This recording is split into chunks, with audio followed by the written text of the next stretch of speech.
한 주간 평안하셨습니까? 네, 한 주간 평안하셨어요? 네. 네, 오늘은 제 첫 질문으로 강의를 시작하려고 하는데 네. 두 분은 어떤 경우에 가장 화가 심하게 나거나 화를 내는 경우가 운전할 있을까요? 때요.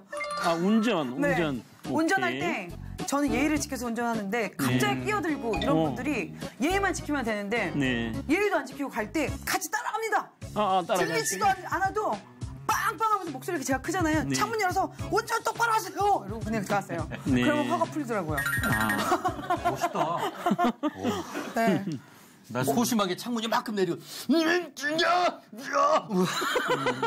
오빠는 언제 화가 나세요? 저는 이제 그 사람들이 이제 가장 기본적인 예의를 지켜야 되잖아요. 맞아. 네. 그런 예의를 안 지키고 마치 당연하다는 듯이 그냥 지나갈 때 사과도 안 하고. 네, 그렇군요. 예. 네. 그럴 때 그래요. 예. 오늘 제가 두 분에게 분노에 대한 질문을 드린 이유가 네. 바로 예수님의 이 산상순으로 배우는 성숙한 그리스도인 주제 가운데 세 번째 테마가 분노에 대한 것이에요. 그래서 오늘 분노에 대한 부분들을 함께 생각해 보려고 합니다.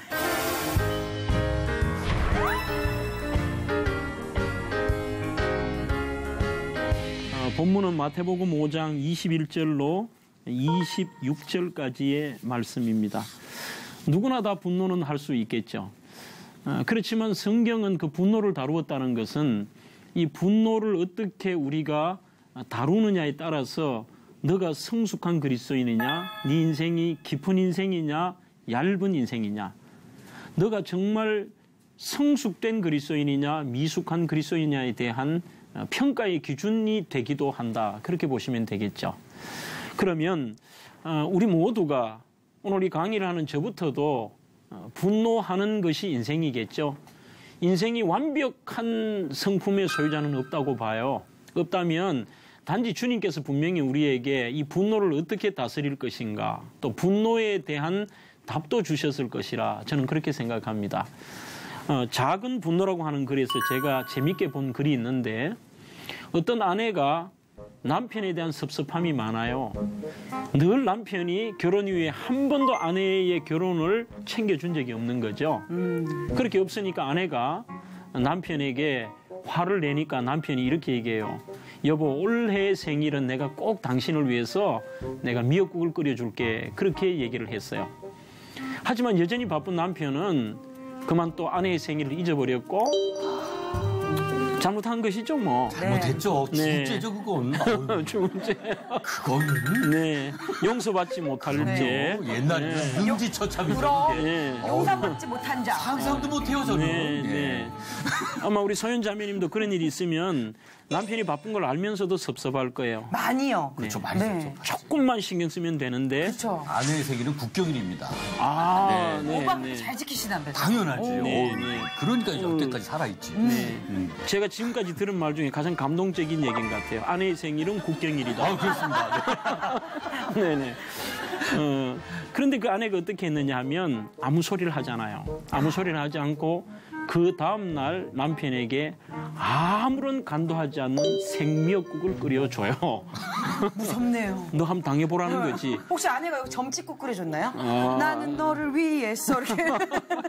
그러니 미역국이라는 말을 당신이 했으니까 너 이거 보고 기억해. 그리고 너에게 갚아준다는 뜻이겠죠. 네. 그래서 맛없는 간이 되지 않는 미역국을 끓여서 남편에게 주는. 우리 애기 방청객 여러분 그렇게 하면 속이 시원할까요? 나 착하시네. 천사분들만 오셨어요. 네. 저는 시원할 것 같아요. 시원할 것 같은데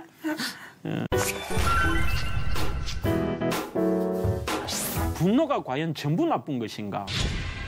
그건 아닌 것 같아요. 왜냐하면 예수님도 분노하셨잖아요. 이 땅에 오신 하나님의 아들 예수님도 분노했는데 먼저 우리가 그 분노라는 뜻을 좀 알 필요가 있습니다. 히브리어로 분노라는 뜻이 굉장히 재밌는 뜻이에요. 우리 한번 같이 한번 따라해 볼까요? if. 그냥 그래 내시면 안 되고 콧구멍에 힘을 주고 벌렁거리면서 화를 낼 때 우리 콧불소나 이런 게 화가 나면 콧구멍이 들리고 이렇게 코에서 바람이 확 나오잖아요. 그렇게 if. 네, 그렇게 발음하는데 분노. 재밌게도 그 if라는 뜻이 콧구멍이라는 뜻이에요.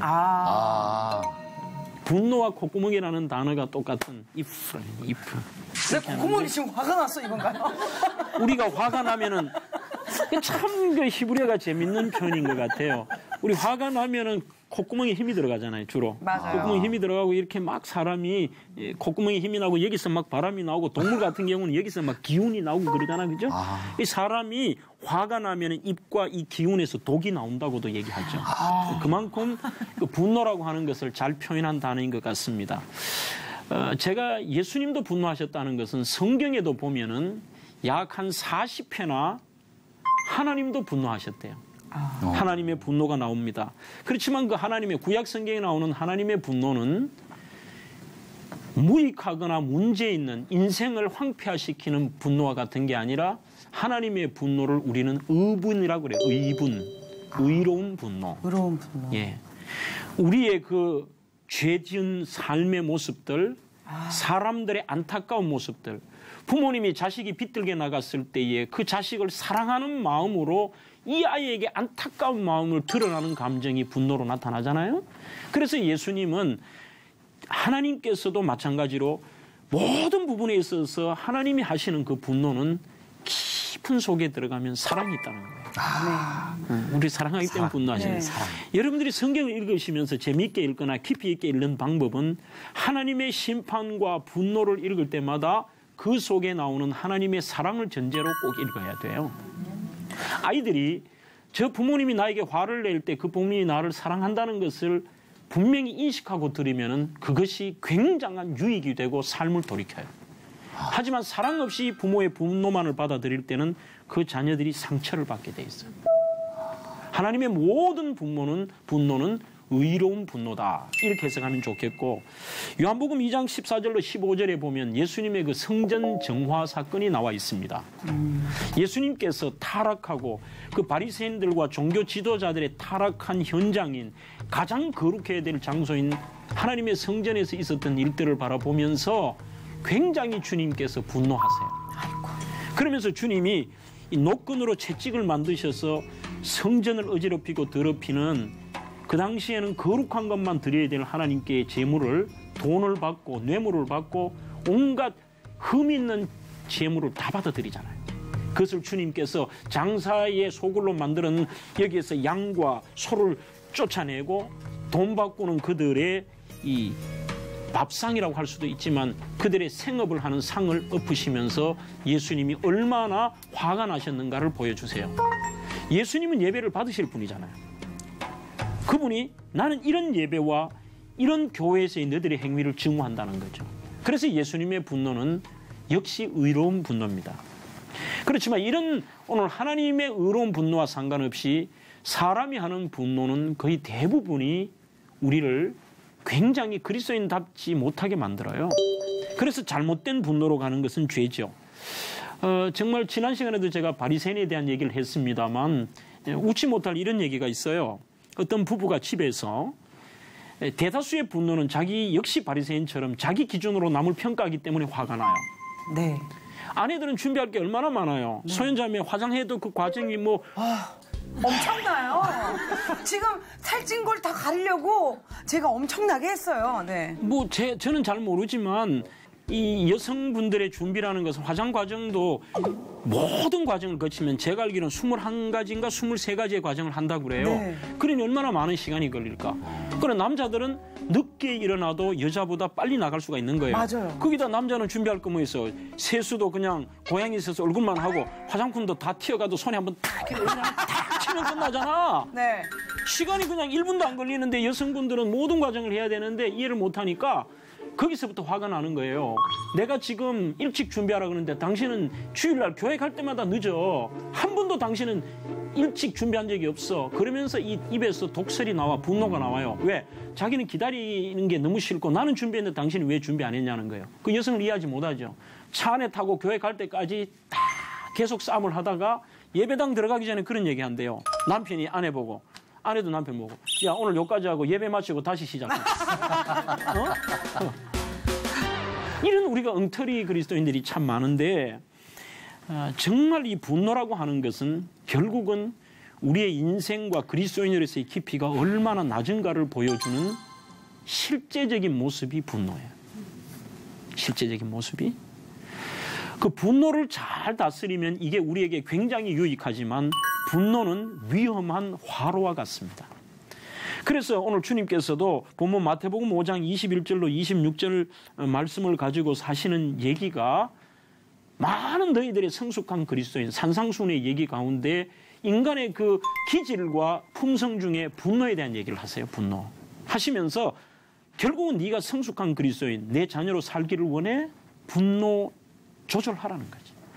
정말 우리가 아름다운 삶의 현장에서 이 분노를 다스리지 못해서 모든 것들을 다 태워버리는, 그만큼 이 분노라고 하는 것은 무서운 것입니다. 그렇다면 제가 오늘 분노에 대한 실제적인 정체에 대한 얘기를 좀 하려고 해요. 분노는 크게 두 가지의 단어의 뜻이 있습니다. 하나는 투모스라는 분노가 있고 또 하나는 오르게라고 하는 분노가 있어요. 우리 한번 따라해 볼까요? 투모스, 오르게. 그런데 이 투모스와 오르게를 제가 좀 어려운 단어를 말씀을 드리는 것은 투모스라고 하는 것은 화를 내어 가지고 그 기운이 확 폭발을 하지만 금방 사라져 버리는 그 분노를 투모스라고 얘기해요. 하지만 오르게는 한 번 화를 내는데 그 화를 막 크게 내든 작게 내든 이 마음의 분노가 끓든 심적인 분노이든 간에 그것을 마음에 담아놓고 두고 보자라며 증오를 이 점점 증오를 키워가는 분노를 오르게. 어떤 분 이런 분 있지 않아요? 보통 그렇게 얘기해요. 화를 끝까지 막 자기 감정 표현을 다 하고 화를 내 이 나쁜 기운을 막 폭발을 해놓고는 상대방은 이미 그 상처를 다 받았는데 나는 뒤끝이 없어. 나는 괜찮아. 우리 엄마. 나는 괜찮아. 그렇게 얘기하는데 정말 자기는 괜찮을 수 있어요. 우리 엄마. 나는 뒤끝이 없어. 나는 괜찮아. 그런데 그것을 당하는 사람은 이미 모든 상처를 다 받은 거야. 맞아. 그래서 저는 투모스도 문제가 있다고 보고 그러나 이거보다 더 나쁜 것은 오르게의 분노예요. 성경 사무엘하 13장에 보면 압살롬의 분노가 나옵니다. 그 압살롬이 자기의 이복형인 암논이 자기 누이였던 다말을 성폭행을 하죠. 아이고. 그 성폭행을 할 때에 거기에서 가만히 있어요. 분노 안 한 게 아니에요. 속에서 증오하면서 기회를 보는 거죠. 끝까지 이것을 참고 기다리다가 성경의 그 연도를 계산해 보면 2년 동안 분노를 키워요. 그리고 결국은 그것을 갚아주죠. 우리 속에 이 두 가지가 그리스도인들 속에 조금이라도 있다면 정말 우리 좀 깊이 생각해 봐야 돼요. 누구에게나 이 투모스가 있고 누구에게나 오르게가 있다는 것을 인정합니다. 인정하지만 하나님께서 우리에게 말씀하시는 것은 그 투모스와 오르게 두 가지 다 너가 성숙한 그리스도인이야? 너 인생이 예수 믿으면서 깊어져서 물을 때에 투모스와 오르게의 분노가 너 속에 얼마나 있어? 그리고 너가 그것을 극복할 수 있어? 주님의 그 질문은 직접 하시지 않으지만 결국 그 분노 문제를 말씀하실 때는 그렇게 살지 말라는 거예요. 그 다음 제가 생각하는 이 분노의 가장 큰 심각성 중에 하나는 분노는 의외로 가장 나와 가까운 사람에게 나타난다는 거죠. 우리 엄마요. 가장 가까운 사람. 주로 맞습니다. 부모, 배우자, 자녀. 맞아. 같이 믿음 생활하는 형제, 자매, 내 주변에 가까이 있는 지인들. 희한하게도 내가 가장 사랑해야 될 대상에게 내가 가장 많이 분노한다는 거예요. 저는 사는 곳이 대구입니다만 대구에서 어떤 나와 관련 있는 사람들이 그런 행동을 할 때 목회자도 분노할 수 있겠죠. 네. 그런데 이곳 서울에서 어떤 누가 뭐라 그랬다면은 분노하지 않아요. 나와 별로 상관이 없는데 의외로 이걸 우리가 거꾸로 생각하기 어려워요. 내가 사랑을 해야 될 대상들에게 내가 가장 많이 분노하고 있다. 그렇게 보시면 되겠는 것이죠. 그렇다면 오늘 실제적으로 왜 그러면 사람들이 분노의 원인이에요? 왜 분노할까? 왜 분노할까? 왜 분노할까? 혹시 그거 아닐까요?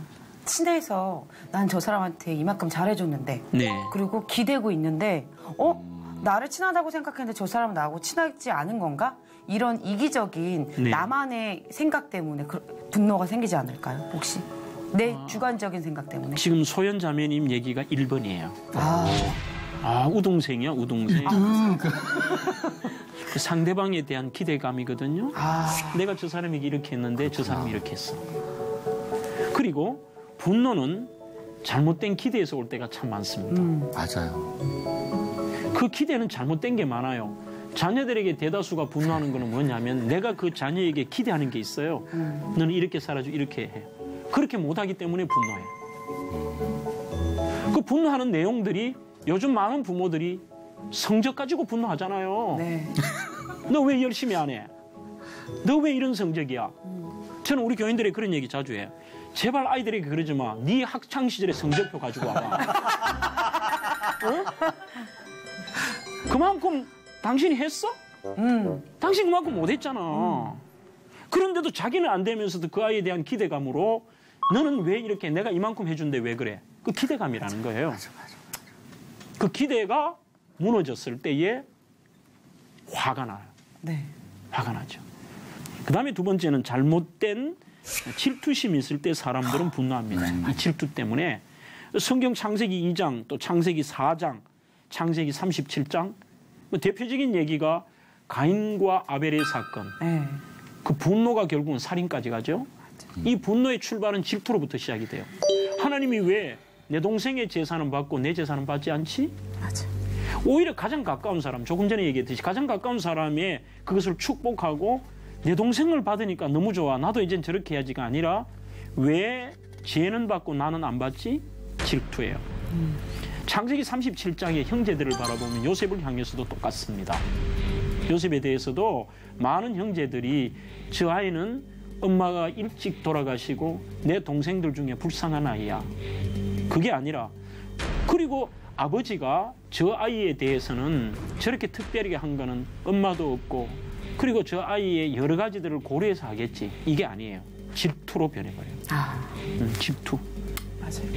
질투하면서 왜 아버지는 쟤를 편애해? 나한테 안 하는 대우를 왜 쟤한테 해? 그게 질투가 똑같이 가인의 사건과 우리 많은 분들이 가인의 사건과 요셉의 사건이 다른 것처럼 보이지만요. 우리가 이 분노를 주님이 얘기하시는 것은 질투가 분노로 가고 분노가 두 사건 다 동생을 죽이려고 하고 나중에 물이 없는 웅덩이에 집어넣어 거기서 죽으라는 거예요. 아이고. 두 사건 다 전부 이 분노가 어디로 가느냐? 살인까지 가버려요. 살인까지. 그 살인까지 가기 때문에 이 분노의 원인은 질투가 그 속에 있습니다. 그 다음에 사람들은 원치 않는 일이 일어났을 때 분노해요. 굉장히 많은 그리스도인들이 여기에 묶일 때가 많아요. 잘 참다가도 왜 이 일이 나한테 일어나지? 하나님이 심지어는 하나님 앞에도 분노해요. 하나님 내가 기도했는데. 네. 내가 지금까지 기도했는데 하나님 내가 나보다 더 악하고 나쁜 사람도 아무 일 없는데 왜 나한테 이러세요? 네, 맞아. 이게 원망이 나중에는 분노까지 가요.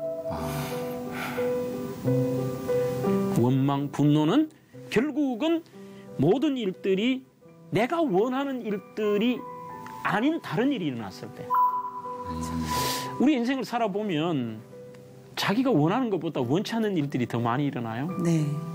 그게 인생이에요. 하지만 성숙하지 못하면 그때마다 분노해. 그래서 우리는 그런 분노들이 나도 모르게 우리의 삶에서 많이 분노하고 있다는 거죠. 네. 분노는 화를 내는 것만 분노가 아니라 다양한 분노의 종류가 있어요.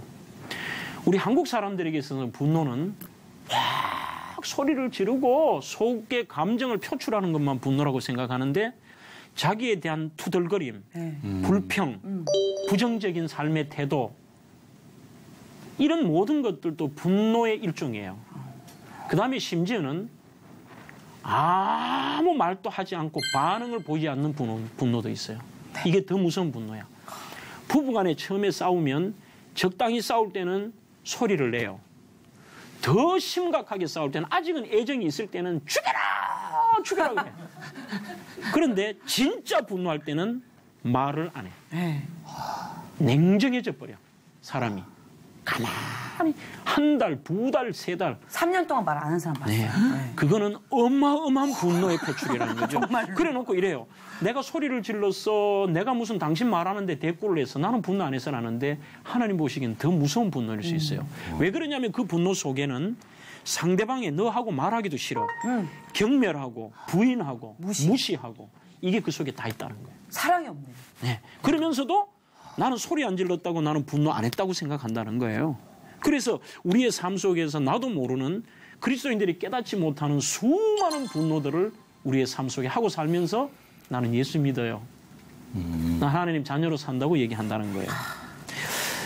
그렇기 때문에 우리 모든 그리스도인들은 정말 깊어지는 인생은 좀 예민해야 돼요. 죄에 대해서도 예민하지만 엉뚱하게 우리가 잘못된 것은 안 예민하고 예민해야 될 것은 예민하지 않아요. 네. 조금만 그래도 우리가 놀라잖아. 그러니 작은 분노의 불씨도 쉽게 생각하지 마세요.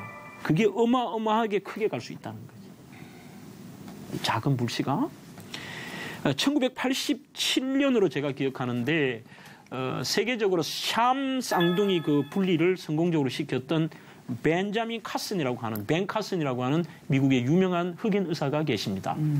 지금 이번 새롭게 된 트럼프 정부의 지금 장관으로 임명됐죠. 대선 후보 하시다가 굉장한 분이에요. 제가 참 좋아하는 분 중에 한 분인데 네. 이분의 그 전기를 제가 읽은 적이 있는데 이 분노에 대한 부분들이 얼마나 무서운가를 자기가 일평생 그때의 사건을 자기는 교훈을 삼고 분노의 무서움을 깨닫고 있다는 거예요. 가정의 불우한 가정에서 태어나서 자기가 이렇게 청소년기에 이렇게 비뚤어지면서 조그마한 것들에 대해서도 분노하기 시작을 했는데 하루는 친구가 자기 집에 놀러를 왔어요. 놀러를 와서 친구와 함께 지내는데 이 친구가 자기 허락도 없이 라디오 채널을 함부로 트는 거예요. 그럴 때에 그가 얘기를 해요. 야, 틀지 마. 틀지 마라고 하는데 친구는 계속 트는 거예요. 그럴 때 화가 나잖아요. 네. 하지 말라는 일을 계속할 때. 그러자 그때 벤 카슨이 하지 말라는 일을 계속하는 그 친구에게 부엌에 가서 칼을 들고 와서 그대로 찔러버려요. 찔러버리는데 정말 하나님의 은혜죠. 이게 다행히 그 아이의 허리띠 버클에 맞아 이게. 아이고, 다행이다. 그래서 이 칼이 부러지면서 그 아이가 살았어. 벤 카슨은 어릴 때부터 신실한 어머니 밑에서 그리스도인 어머니 밑에서 자라서 이게 얼마나 지금 충격적인 내가 순간적인 분노 때문에 일을 벌이는가 알고 화장실로 뛰어가요. 거기서 물을 켜놔놓고 멍하니 서 있는데 이때 자기가 섬찟한 마음이 들어. 내가 이 작은 분노 때문에 쟤를 죽일 수 있었네. 내가 지금까지 이렇게 살았네. 그러면서 벤 카슨이 다시 자기 방으로 돌아와서 성경책을 열어요. 성경책을 열 때에 그가 봤던 구절이 잠언 16장 32절. 노하기를 제가 읽어드립니다. 노하기를 더디하는 자는 용사보다 낫고 자기의 마음을 다스리는 자는 성을 빼앗는 자보다 낫다. 이렇게 아멘. 자기 마음을 노하기를 더디하고 자기 마음을 다스리는 자. 그래서 이것을 일평생 좌우명으로 삼고 그가 일평생 분노를 다스리기 위해서 노력했어요. 이 분노라고 하는 것을 너무 크게 생각하지 마시고요. 우리 이번 한 주간에는 의외로 우리의 삶에서 이 작은 분노가 많을걸요. 네. 성경에 예수님 얘기하시는 건 작은 게 많아요. 뭐 이런 얘기도 있죠. 분노는 살인죄인데 작은 것, 라가라고 사람에게 라가라고 하는 자체가 작은 분노예요. 우리는 성경에 라가라고 하는 자는 이런 벌을 받을 거야. 주님 말씀하시니까 어마어마한 욕인 줄 아는데 큰 욕 아니에요. 우리로 말하면 야, 이 바보야 이 정도 욕이에요. 사람에게 화가 나니까 이 바보야 정도 해도 주님은 그 작은 분노조차도 하지 말아요. 그게 큰 걸로 가니까. 결론적으로 어떻게 분노를 관리할까요? 오늘 제가 몇 가지 얘기를 드렸는데 그 결과를 생각하며 살아야 됩니다. 내가 한번 내는 이 분노가 어떤 결과를 가져오느냐 생각하겠죠. 그 다음에 사람의 능력으로 이 분노를 다스린다는 게 잘 되지 않아요. 하나님께 늘 내 이 분노의 문제를 놓고 끊임없이 기도해야 돼요. 구해야 돼요. 기도해야 돼요. 오늘 마지막 시간 제가 이렇게 분노의 시간들을 정리하면서 오늘 승대 형제님은 분노의 화로를 준비하라고 제가 말씀을 드렸는데 어떤 생각을 하세요? 글쎄 뭐 저도 이제 아이들 키우다 보니까 그냥 뭐 대가성이랄까? 사실 사랑이라는 게 대가를 바라면 안 되잖아요. 네, 네. 그냥 내가 사랑하니까 사랑하는 건데 나도 널 사랑하니까 너도 나한테 이렇게 해줘야 돼라는 어떤 마음속에 간직했던 보이지 않는 그런 대가성 그런 것들이 네. 분노의 씨앗이 되는 것 같아요. 그래서 오늘부터라도 집에 가서 아이들에게 어떤 그런 부분들을 네. 그러니까 성경적으로 이렇게 비유를 해서 설명도 해주고 아빠가 저번에 화를 냈던 건 네. 이런 마음 때문에 너희들을 사랑해서 그런 거니까 앞으로 잘할게라고 이렇게 좀 한 번 더 이야기를 해줘야 될 것 같은 생각이 들었습니다. 네, 네, 맞습니다. 네. 삶의 실천이 그게 중요하겠죠, 그죠? 네. 오늘 소연자매님은 우등생인데요. 답도 잘 맞추시고. 그리고 저에게 이 강의를 많이 도와주셨는데 오늘 강의 들으시면서 어떤 생각을 하셨나요? 분노에 대해서 이렇게 들으면서 네. 제가 갖고 있는 분노에 대한 성경적인 생각이 좀 틀렸구나. 그러면서 네. 고쳐야 되겠고 저랑 똑같이 생각하는 우리 자매님들에게 정말 네. 올바른 분노에 대해서 이야기해주고 또 분노하면은 왜 네. 생각이 나지 않고 눈앞에 아무것도 안 보인다고 그러잖아요. 네. 결과를 생각하지 않고 화를 내잖아요. 네. 그럴 때마다 분노 오르게 이럴 때마다 저 혼자는 참을 수 없으니까 네. 주여 주여를 외치면서 네. 주님의 피난처로 숨으면서 왜냐면 네. 주님이 도와주셔야 제가 또 그 분노를 꺼트릴 수 있잖아요. 그래서 주님의 사랑과 도우심으로 좀 네. 이 분노를 다스려야 되지 않겠나 네. 이런 생각을 가졌습니다. 네. 정말 우리 힘으로 이 분노를 이기기는 쉽지는 않습니다. 이 한 주간에는 저희들이 묵상하면서 내 삶 속에 오늘 배운 대로 이런 분노들이 없었느냐 고민해 보시고 성령의 도우심을 구하는 그런 한 주가 되었으면 좋겠습니다. 아멘. 전 다음 이 시간에 찾아뵙겠습니다. 감사합니다.